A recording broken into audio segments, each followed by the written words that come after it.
अस्सलाम वालेकुम वरहमतुल्लाहि वबरकातुहू।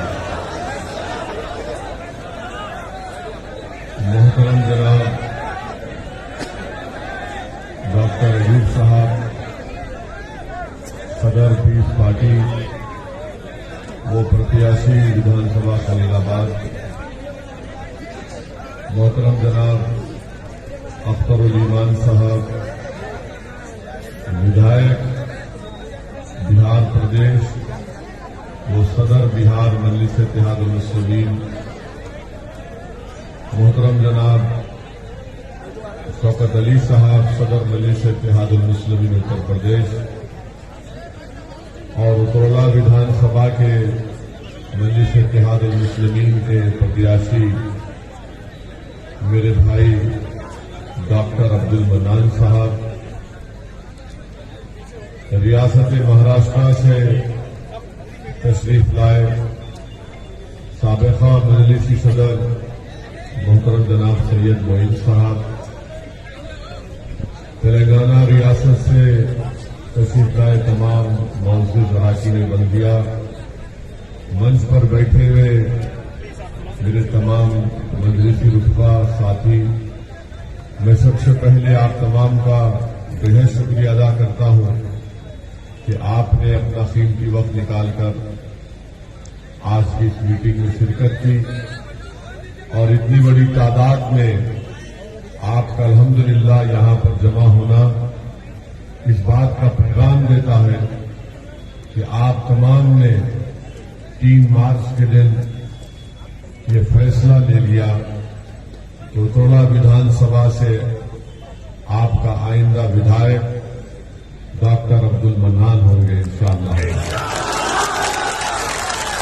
मेरे अजीज दोस्तों और बुजुर्गों, मैं शुक्रगुजार हूं डॉक्टर अयूब साहब का कि उन्होंने अपना कीमती वक्त निकालकर और इस बात को उन्होंने महसूस किया कि आज वक्त के हालात का तकाजा यह है कि हम सबको अपने अख्तिलाफात जो है उसको बाजू रखकर मिलकर दिल और सोच को मिलाकर हमको फिरका परस्ती, मुफाद परस्ती और उन ताकतों से मुकाबला करना है जो हमको अपना हमारा जायज मुकाम नहीं दिलाना चाहते हैं।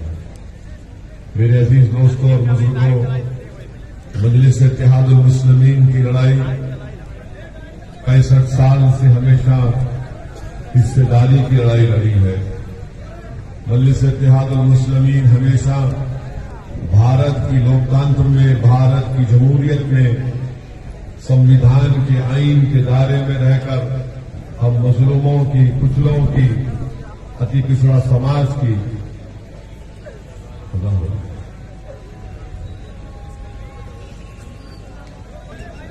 मैं आपको ये बता रहा था कि 65 साल से मजलिस इत्तेहादुल मुस्लिमीन का सियासी सफर यही रहा कि भारत के संविधान और आईन के दायरे में रहकर मजलूमों की आवाज को बुलंद किया जाए, उनका जायज मुकाम उनको दिलाया जाए और उनको हिस्सेदारी की लड़ाई में उनको उनका हिस्सा मिले।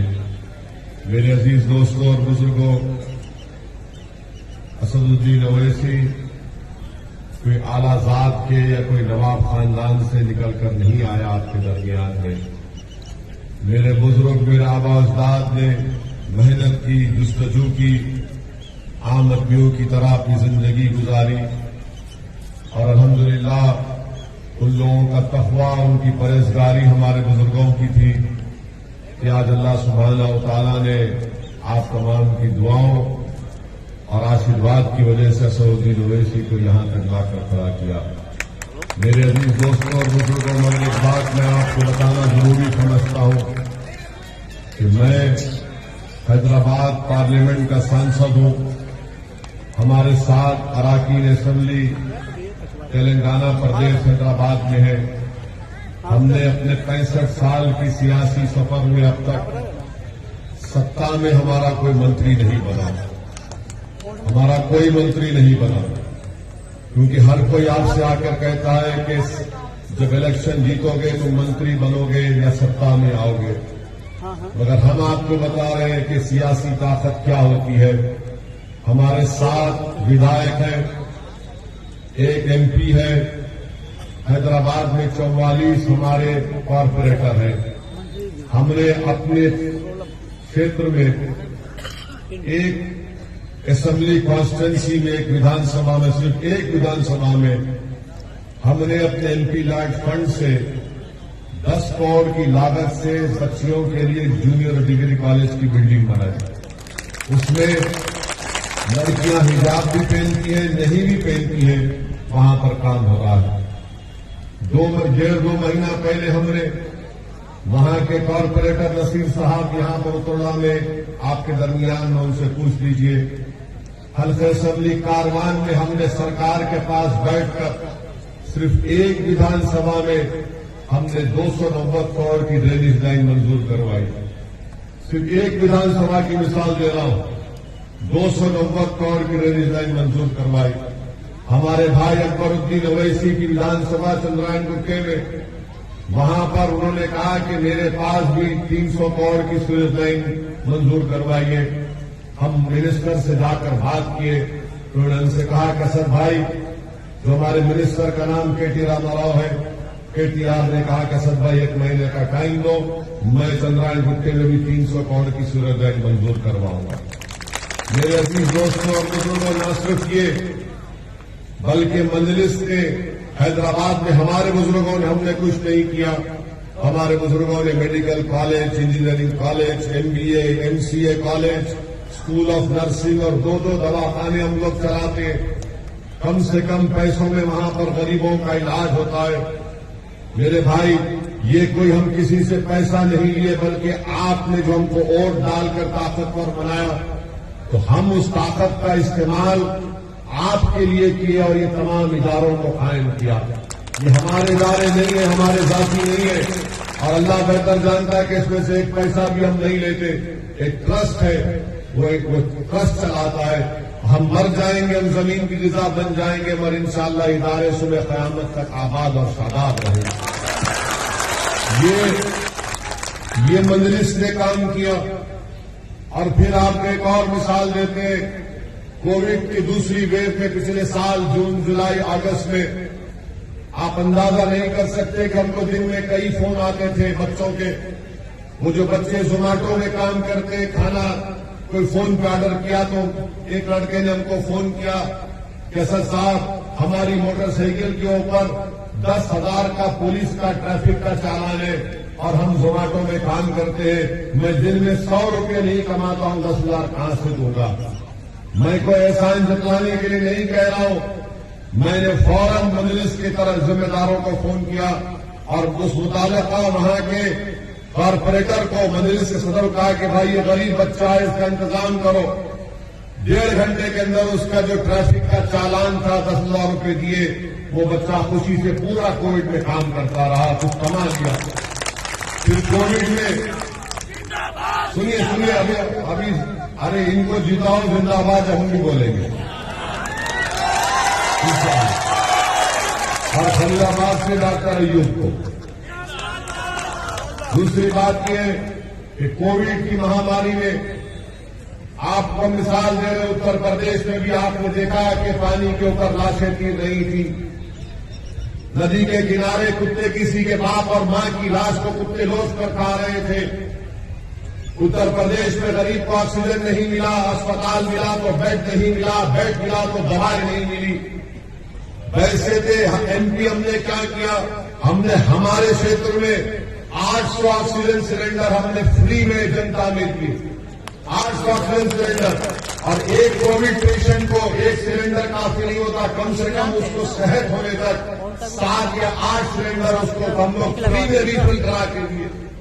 मैंने बाहर से, बर्तानिया से 80 ऑक्सीजन कॉन्सेंट्रेटर मंगवाया। और न सिर्फ हैदराबाद बल्कि अख्तर ईमान साहब हमारे बिहार प्रदेश के सदर बैठे, आप पूछ लीजिए, हमने अख्तर भाई के पास भी ऑक्सीजन कॉन्सेंट्रेटर भिजाए। अख्तर भाई जो बिहार का, भारत का जिस तरह पसमानदा इलाका सीमांचल है, सीमांचल की जनता को हम सलाम करते हैं कि उन्होंने हमारे 5 विधायक को कामयाब किया। हमने कहा अख्तर भाई आज वहां की जनता परेशान है। बिहार की सरकार दरमियान में एक ऑक्सीजन कॉन्सेंट्रेटर बिहार को भी जाए, हमारे हर एमएलए को 2-2 ऑक्सीजन कॉन्सेंट्रेटर दे के रखिए, अस्पताल में दीजिए। बड़ा काम नहीं किया, मगर हमारी अखलाकी जिम्मेदारी थी कि हमारा विधायक जीता, बिहार से 5 विधायक जीते, औरंगाबाद से हमारा एमपी जीता, धूलिया महाराष्ट्र में और मालेगांव में मुफ्ती साहब हमारे एमएलए। हमने औरंगाबाद और मालेगांव धूलिया को भी ऑक्सीजन कॉन्सेंट्रेटर दिया। बताओ कोई सियासी राजनेता, कोई पार्टी इस तरह का काम किया कोविड के सेकेंड वेव में? हमारे मजलिस के इंतजामात के जिम्मेदार अपनी जान को जोखिम में डालकर कोविड के मरीजों के पास ऑक्सीजन सिलेंडर ला कर देते थे, घर पर ला कर देते थे, उसको फोन करते थे हमको कि हमारे को सिलेंडर की जरूरत है। रात के 2-2 बजे, सुबह 3 बजे फोन आता कि बेड नहीं मिल रहा, हमारे लोग दौड़ते थे मजलिस के जिम्मेदार अपनी जान की परवाह किए बगैर। ये मजलिस का तरीका है काम करने का। आप अगर यहां पर डॉक्टर मन्नान को अपना विधायक बनाएंगे, हम आपसे वादा कर रहे हैं कि न सिर्फ डॉक्टर मन्नान बल्कि असदुद्दीन ओवैसी भी इस उतोला विधानसभा में आपके दरमियान में रहकर आपकी तकलीफ को दूर करने का काम करेंगे। मैं कोई आसमान से तारे तोड़कर लाने का वादा नहीं कर रहा हूं। जो अल्लाह ने मुझे इज्जत दी, मुकाम दिया, इसीलिए दिया कि मैं गरीब और मजलूमों का साथ दूं, और हम वो काम करते रहेंगे। आपको एक और सियासी ताकत का बताता हूं। अख्तर भाई बैठे हुए हमारे प्रदेश बिहार के सदर, जनता दल का नीतीश कुमार की पार्टी का एक मेंबर, उसको लोग गुंडाई लोग पकड़कर उसकी जान ले लिए। पूरी ऐवान असेंबली को अख्तर अली मान हिलाकर रख दिया। उसके घर को गए, उस पीड़ित परिवार के घर को गए, उसके घर वालों से मिला, उसकी बेवा को अख्तर अली मान ने बाजू बिठाकर सरकार से ये मुतालबा किया कि मरने वाले को 1 करोड़ रुपया मिलना चाहिए। मरने वाला तो नीतीश कुमार चीफ मिनिस्टर की पार्टी का था। नीतीश कुमार की सरकार बिहार में एनपीआर एनआरसी को पिछले दरवाजे से लाना चाहती थी, तो मजलिस इत्तेहाद मुस्लिमीन का विधायक बिहार की विधानसभा में खड़े होकर वहां की सरकार को कह दिया अगर एनपीआर एनआरसी बिहार में शुरू होगा तो अख्तर अली मान पूरे पटना को जनता से भर देगा। ये काम हम बर्दाश्त नहीं करेंगे। लोग बोलते कि तुम्हारे 5 विधायक जीते बिहार से, तुम सत्ता में नहीं हो। मैं आज चैलेंज के साथ कहता हूं कि जिन विधानसभा से मजलिस के 5 विधायक जीते, जहां बरसों से गांव में काम नहीं हो रहा था, आज वहां पर विकास का काम हो रहा है, जनता खुश है वहां पर। तो ये हमेशा बोलना कि सत्ता मिलेगी, सत्ता जब मिलती है ना किसी को तो उसकी जेब मोटी होती है, गरीब का फायदा नहीं होता। सत्ता जब आप देते हैं तो उसमें काबिलियत होनी चाहिए कि लड़कर काम कराया जाए। बैठ जाए जाकर एसडीएम के पास, डीएम के पास, एसपी के पास, या तो मुझे तुम जेल में डालो या गरीब से इंसाफ करो। ये काम मजलिस करके आई और करेंगे तो आगे भी इंशाअल्लाह ताला। मेरे अजीज दोस्तों और बुजुर्गों, अब फिर हमारे ये जो समाजवादी के लोग, बसपा के, कांग्रेस के लोग बोलते कि बताओ डॉक्टर मन्नान और ओवैसी का क्या मामला है। अरे मैं तुमको आज की सभा में खड़े होकर कह रहा हूं, बताओ अखिलेश और कांग्रेस के लीडर राहुल गांधी कौन से खानका के शेख के मुरीद है? बताओ।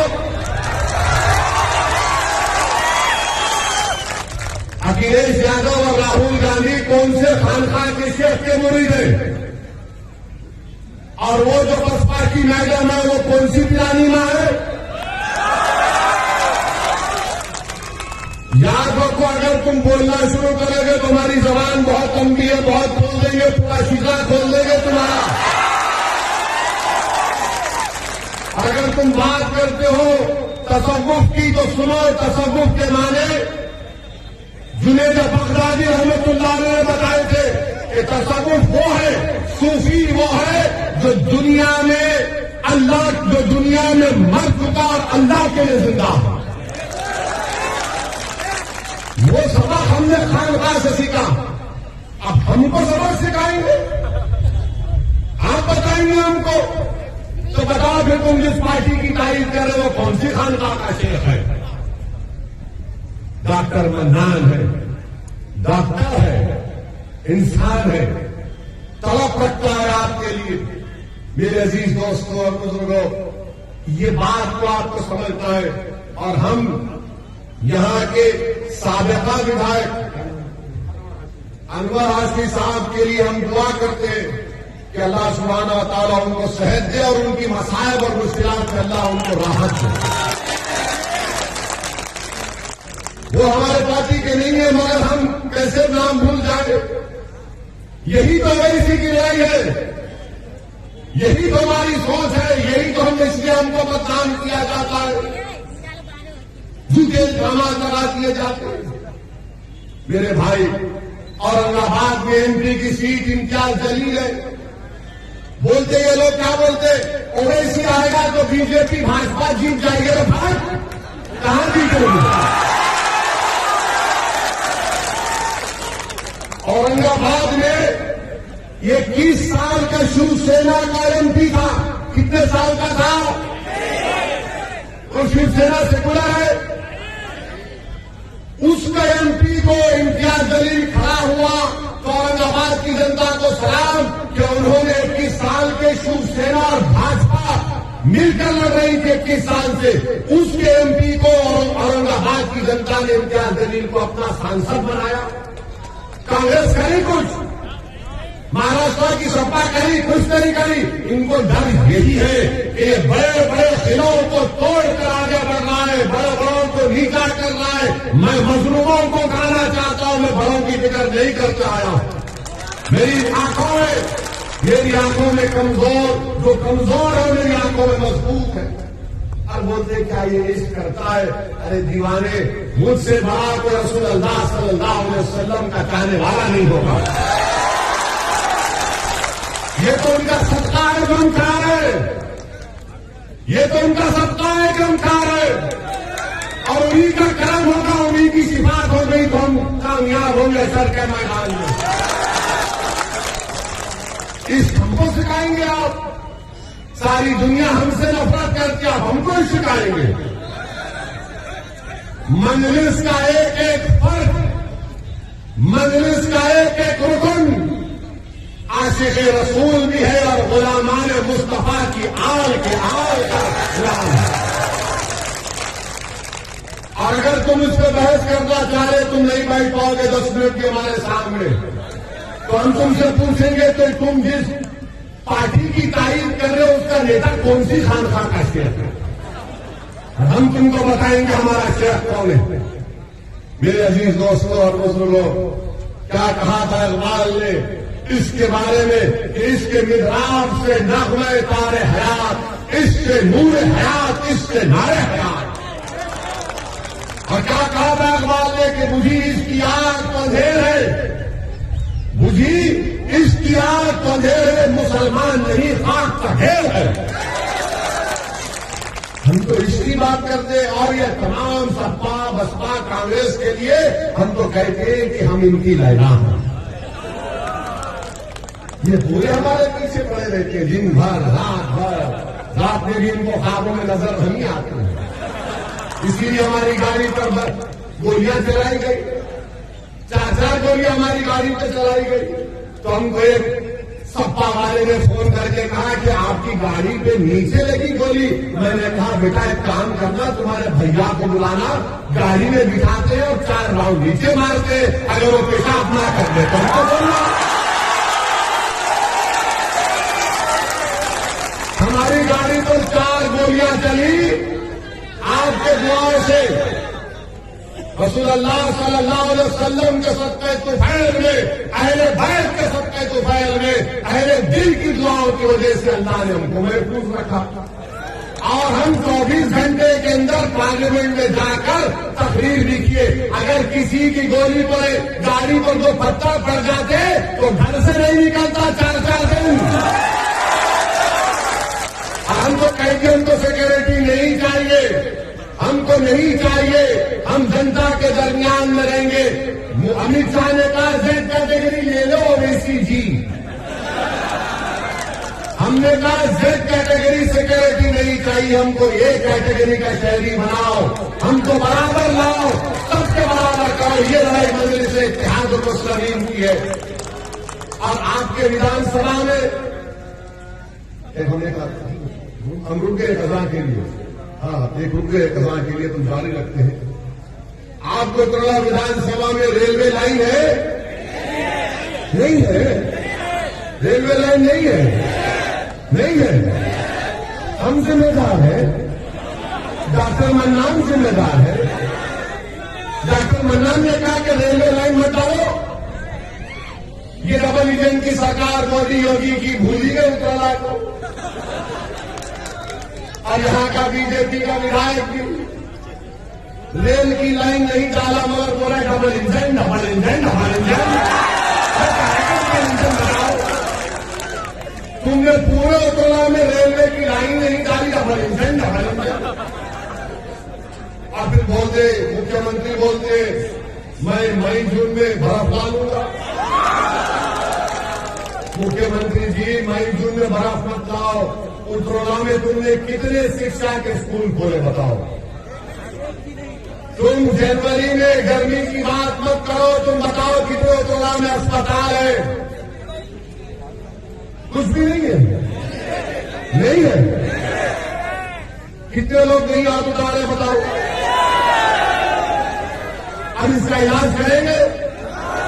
इसका इलाज कैसे करेंगे? इलाज डॉक्टर ही करेगा ना, योगी तो नहीं करेगा, अखिलेश तो नहीं करेगा, और राहुल तो भाग के वहां चलाएगा, वो भी नहीं करेगा। तो कौन करेगा? डॉक्टर मन्नान करेगा इंशाअल्लाह। हम आपसे ही बता गया है कि डॉक्टर मन्नान साहब को, डॉक्टर मन्नान साहब का निशान पतंग का है, पतंग के निशान पर बटन दबाइए और डॉक्टर मन्नान को अपने वोटों से कामयाब करिए, नेता बनाइए। नेता बनाने की लड़ाई लड़ रहे हैं हम लोग, हिस्सेदारी की लड़ाई लड़ रहे हैं। भागीदारी परिवर्तन मोर्चा बाबू सिंह कुशवाहा को मुख्यमंत्री बनाने की लड़ाई लड़ रहा है। हमने तय किया कि अगर उत्तर प्रदेश की जनता और उत्तराला की जनता आप यहां से मजलिस को और भागीदारी परिवर्तन मोर्चा को कामयाब करेगी, तो हो सकता है कि 3 डिप्टी सीएम बनाए जाएंगे। एक अल्पसंख्यक समाज के मुसलमान, एक किसान समाज से और एक अति किसान समाज से। अगर डॉक्टर मन्नान यहां से विधायक बनेगा और भागीदारी परिवर्तन मोर्चा को सत्ता मिलेगी, तो विधायक के साथ डिप्टी सीएम भी बनेगा इंशाअल्लाह। हम कह रहे हैं आपसे, मगर आपको फैसला लेना है, आपको बहादुरी से फैसला लेना है। ये आकर बोलेंगे वो बीजेपी आएगी, बीजेपी आएगी। अरे भाई तुम्हें बीजेपी 2019 में आपने बीजेपी को वोट दिया था पार्लियामेंट में, कितनों ने नहीं दिया था?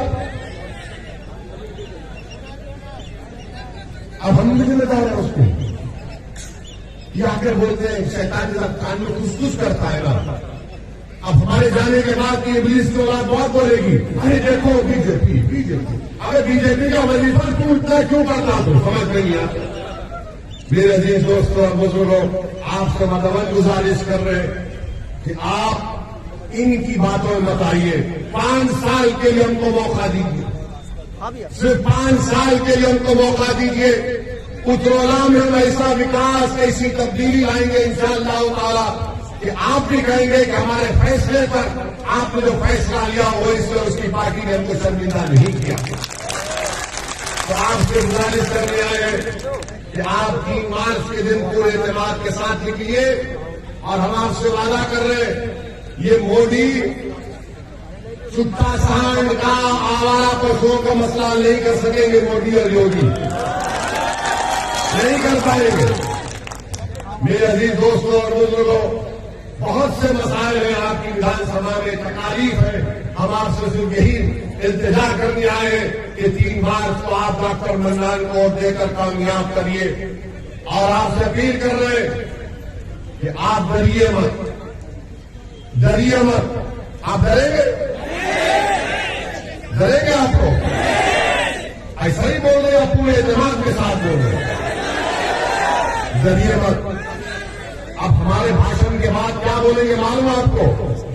अरे उधर का उधर बीजेपी में जा रहा है, फिर जब मतदान का दिन आएगा अफवाह फैलाएंगे। इसकी इब्लीस की औलाद है ना ये लोग। कुछ तहफ़्फ़ुज़ करते हैं।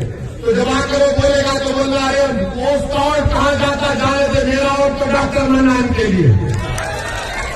और जब डर कभी दिल में पैदा होगा तो कर्नाटका की बच्ची ने हम तमाम को जिंदगी का एक हौसला और अज़म सिखाया कि जब शैतान वसवसे पैदा करता है, तो उस बच्ची ने कहा कि जब मुझे बलवाइयों ने घेर लिया था तो मुझे डर लगा, तो मैंने नारा लगाया। क्या नारा लगाया था उसको?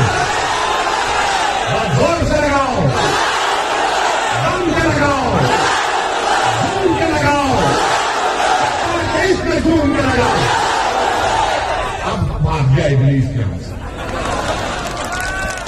बोलेगा ये तो अजीब बात कर दिया है, मगर मेरा ये भड़काऊ भाषण जो आज का हुआ है, आपसे विनती करते हैं इसको नौजवानों से, खासतौर से जरा इसको फैलाओ व्हाट्सएप,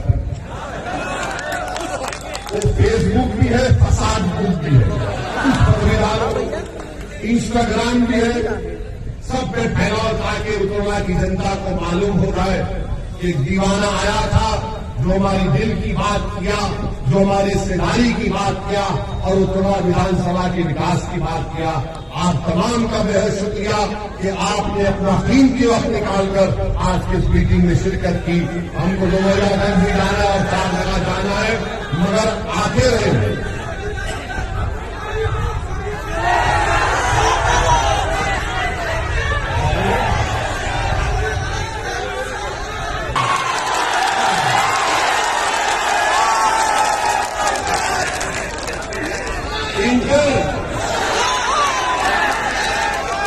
ये तो तुम लोग पूरे टनाटन हो। अच्छा, तो हमको ये भी करना पड़ रहा है। ठीक है, देश के गृह होम मिनिस्टर अमित शाह साहब उन्हीं का बोल रहे हैं।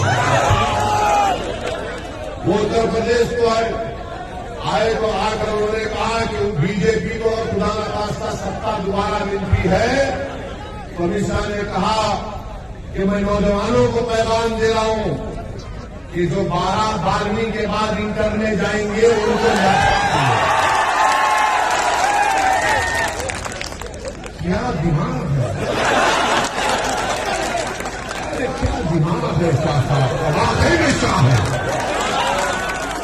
मोदी जी ने भी ऐसे लोगों को पाला है। पशु को छोड़ दिए खेत में और शाह को बोले 12th के बाद इंटर। मगर मोदी जी कहते हैं कि सियासी जिंदगी में हंसी मजाक होना चाहिए। मन की बात में कहा था, तो हमको उसी पर एक चीज याद आ गई कि मोदी जी सऊदी अरब गए थे। सऊदी अरब गए तो वहां पर सऊदियों ने उनको तोप दिखाई,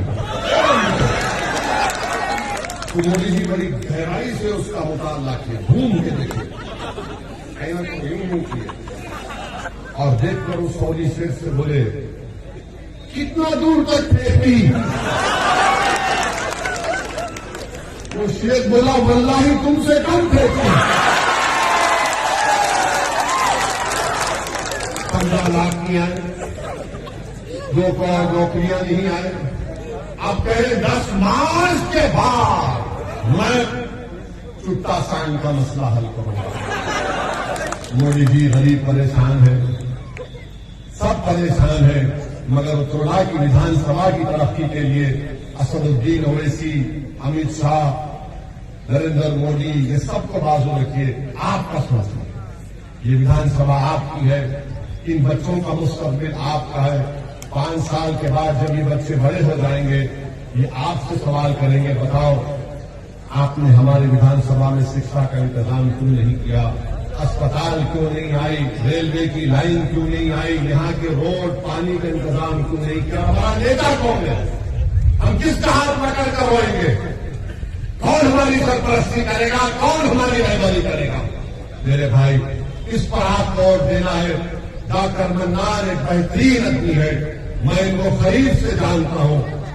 ये आदमी आपके लिए तड़प का याद रखिए, इसके दिल में आपकी तड़प है, और ऐसे तड़पने वाले को आप अपने वोट से इनको कामयाब कर दिए। और मैं आपसे अपील कर रहा हूं कि हमारे लिए दुआ करिए। कि अल्लाह जब तक हमको जिंदा रखे, अल्लाह हमारी जबान से सच्चाई और हक को बयान करने का अल्लाह हमको